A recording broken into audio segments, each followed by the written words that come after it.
James Yeager, and this is my review of the Kawasaki Vaquero Vulcan 2013.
My regular viewers are probably wondering, like, why the hell is Yeager reviewing a motorcycle? Well, if you guys know me pretty well, I've had my motorcycle license for 29 years. I've been riding longer than that, but I've had my street bike license.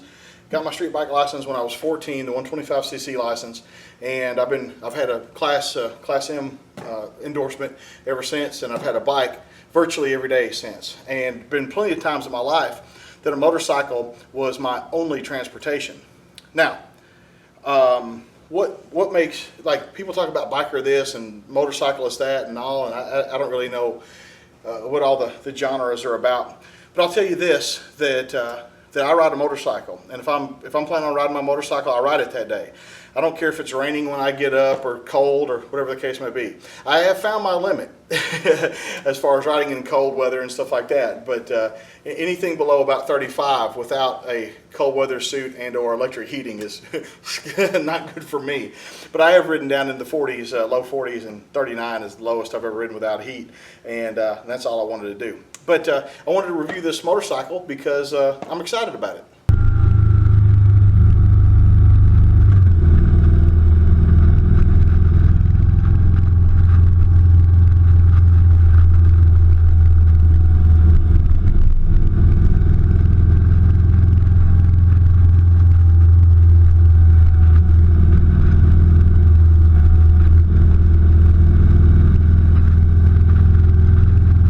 There's no doubt it's a good looking bike. Matter of fact, it was the best looking one of all the ones I test drove. It's also the one I wanted the least. And I'll explain that in just a minute. But it is a good looking bike. My wife Rebecca says it looks like a bike out of a comic book or a superhero movie. She's wanting me to put a Punisher skull right here. So you think I should do it? You think it needs a Punisher skull? We'll see about that. Let's take a look at the rest of the bike.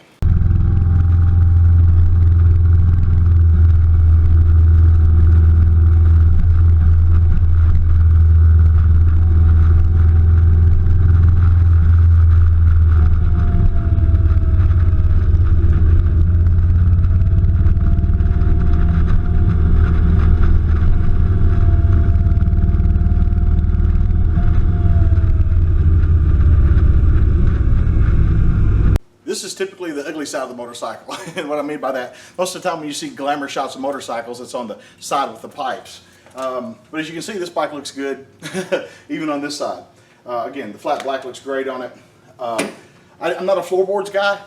Coming off my last bike of 11 years was a 2002. I bought new Yamaha V-Star Custom. And I never liked floorboards. I'm getting used to these. I still haven't used the heel shift on it. I'm still using the toe shift, but I don't know if I'll ever use that or not. But the engine's blacked out. A lot of black on here. They just had a little bit of chrome, so it wasn't all completely black. But you know, I would have been fine with. I probably would have liked it more if it was all black. The saddlebags open from the side. I'll do another shot of those, but saddlebags open from the side. They lock. They're nice and sturdy. A lot of room in them. I probably would prefer it if they were an open top, but these are nice bags, nice factory bags. The antenna moves. The reason that's important is if you have a rider that keeps kicking the antenna or whatever, but it's handy. The factory seat's pretty comfortable. The back seat's pretty spacious for a back seat on a bike, but we're going to go probably with the Mustang upgrade on this. The seat pops right off. You put a key in here, boom, the whole seat comes off. Toolkit and battery, all that stuff underneath, all easy to get to. But that's this side of the bike.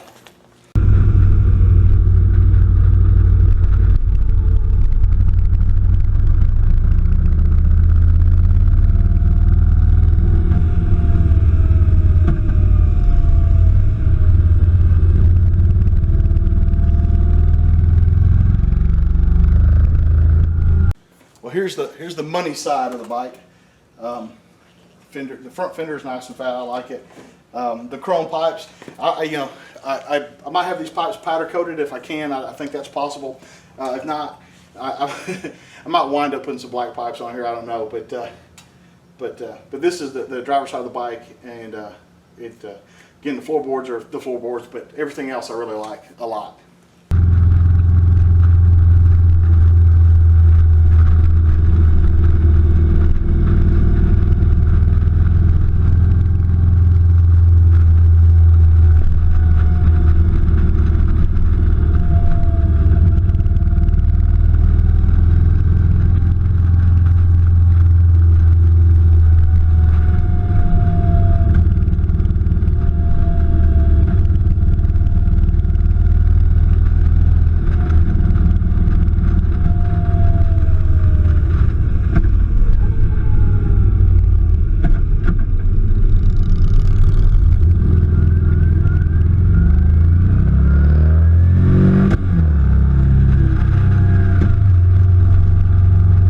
As you can tell, the back of the bike looks fantastic. The Transformers taillight, I'm sure it's unintentional, but you can't hardly doubt that the Decepticons are somewhere around here. But anyway, this is the back of the bike. Again, I think it looks great. It's fantastic, the whole bike.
And this is the dash, of course, of the bike.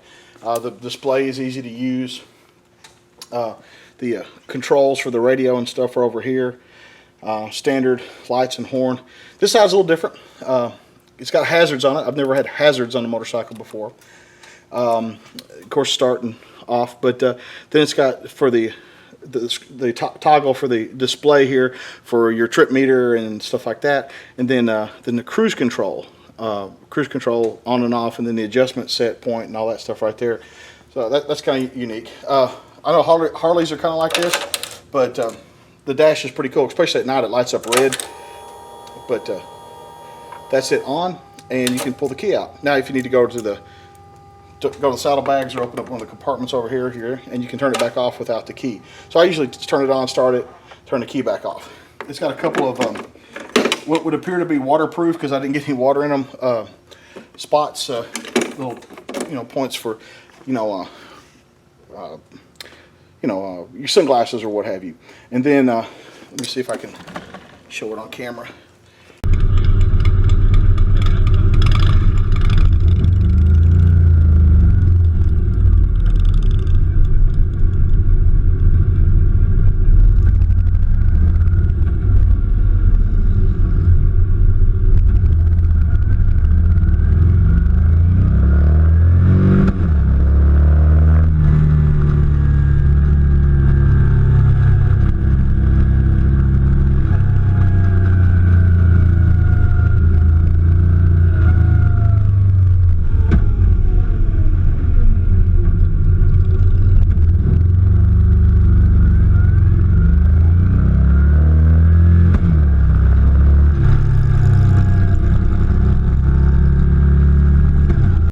The other one has the hookups, if you can see those, I'm not sure, for the intercom system, which is optional, and an iPod or player hookup or something like that.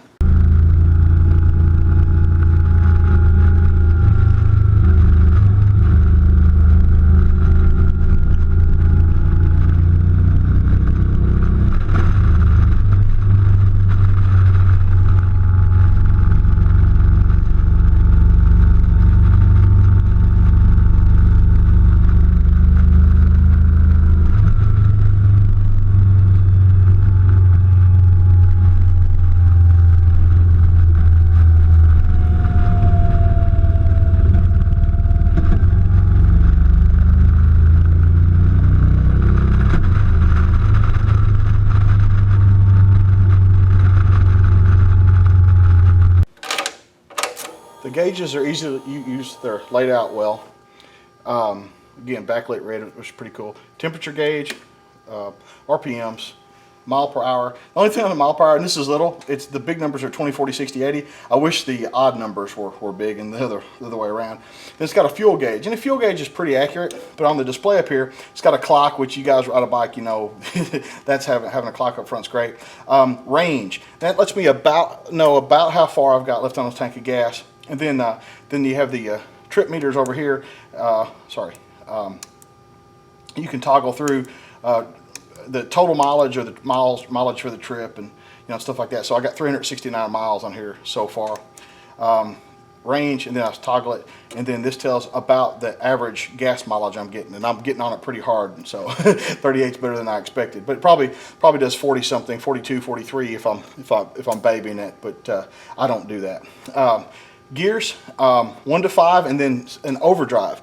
And I have to be honest with you, that overdrive, if you're going less than 55, don't even bother putting it in overdrive, because the bike will kind of stutter and stuff like that. It doesn't really start seeming like you need to switch into the overdrive till around 70 miles an hour, something like that. The cruise control locks in, I can't remember the exact numbers, but 35 to 85 or something like that. It won't lock in below or above those numbers. But all in all, it works pretty well.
sure the most common question is going to be, why not a Harley? Well, I drove a Harley, and this was a little cheaper than a Harley, but not so much that it made a difference in the choice, it didn't. But I also drove at the same dealer, I drove a Honda F6B, the gull wing without the fairings and stuff. I drove that, and I drove a Victory, and I really wanted the Victory. I wanted the Victory. I told everybody, next buy a bike, going to be a Victory. Well, I wasn't even going to drive this one. Wasn't even going to drive it. I didn't want a Kawasaki. Didn't want it.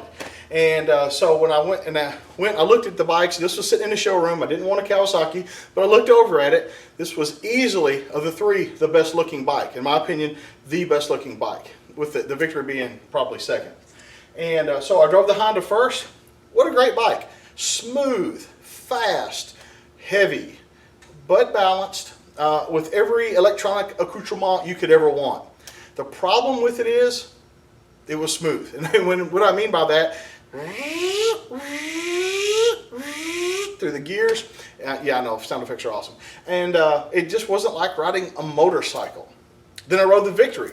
I said, okay, I was going to ride the Victory first, but the sales guy said, no, ride the Honda first. Well, anyway, so I rode the Victory. Didn't like it. Didn't like it. It was a dog. Didn't handle well, wasn't balanced well, and it certainly did not have the power that I expected. A bike, I think it's 1700 or whatever cc's. This one is 1700 cc's. I was distraught. I was sitting there like, I told the sales guy, I said, I don't know if I'm going to buy a motorcycle.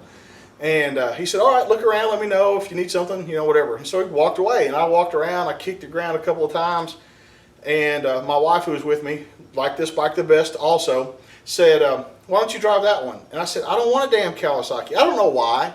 I don't know why it's a brand thing for me. I was always a Yamaha guy, and I was looking at other brands, but why wasn't I looking at Kawasaki? I don't know. I don't know. But I drove it. I drove it. As soon as I got going on it, I didn't drive 100 feet. I said, this is the bike. It had plenty of power. It handled well. There was nothing that it didn't do. And as I said, it's the one I thought looked the best. Now, I kind of feel good about buying it in that order of the test rides, because I didn't just ride the bike that I thought looked the best. I actually went and I rode the bike, the two bikes that I thought I wanted before I even considered this one.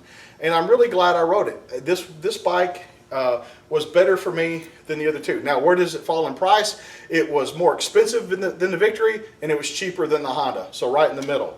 But I would have bought the Honda if that's the one I wanted. But I'm really happy with this bike. I've only got a few hundred miles on it, but I've been riding for a long time, as I said. This Kawasaki Vulcan Vaquero looks great, and it rides great.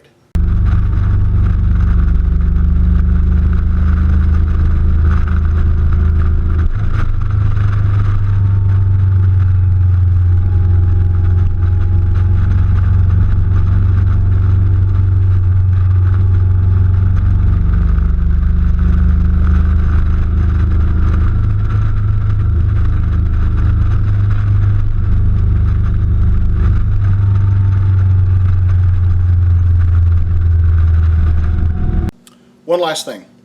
I recommend anybody considering getting a motorcycle to go take a course certified by the Motorcycle Rider Safety Foundation.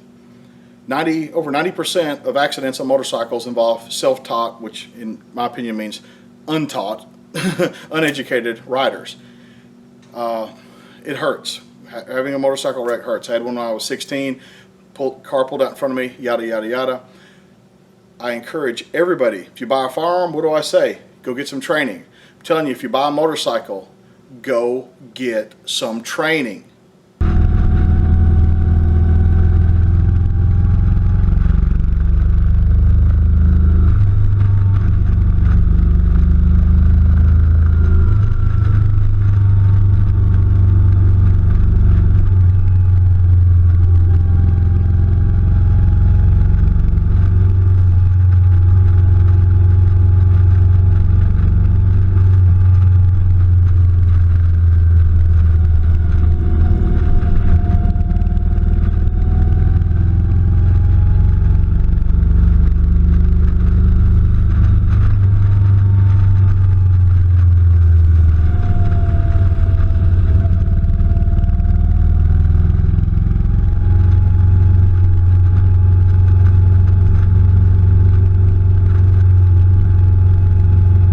So that's it. That concludes the initial review for me anyway of this this Kawasaki Vulcan Vaquero 2013 model.